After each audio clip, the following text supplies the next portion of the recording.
अनि भ्लग किन त्यस्तो अरू ठाउँमा बनाउँदिनँ मान्छे भएको ठाउँमा भिडभाडमा भन्दा कन्फिडेन्ट छैन, 0 लेभल कन्फिडेन्ट। भ्लग खिचेर हिँडिन्छ, सबले सोध्छ कति छ सब्सक्राइबर भन्न पनि लाज लाग्ने के 300 400 बनाउँछु, मेहनत गर्छु, हाल्छु, खै त भ्युज। अस्ति भिडियो पार्ट 1 भनेर हाल्दै थिएँ, खै त्यसमा 50+ भ्युज छ। अनि के गर्ने है, 50+ भ्युजले त हामीले त्यत्रो मेहनत गरेको सबै आफ्नो मनै मर्दिन्छ क्या।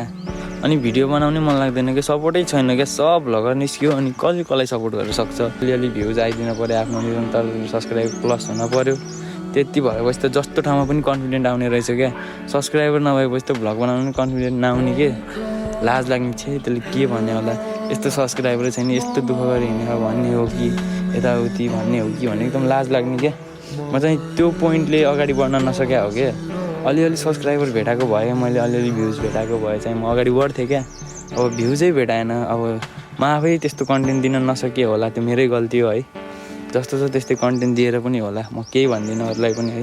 अडियन्सहरू त जे राम्रो देख्यो त्यही हेर्ने, मै उस्तै छु। युट्युबमा जे रमाइलो राम्रो देख्यो त्यही हेरिदिन्छु।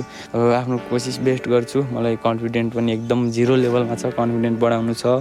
म एकदम कन्फिडेन्ट बढाएर अगाडि बढ्छु भन्ने सोच राखेर अहिले चाहिँ फेरि भ्लग पुनः स्टार्ट गरेछु मैले। त्यही नै हो, म चाहिँ बस मेहनत गर्छु, मेहनत गर्न छोड्दिनँ।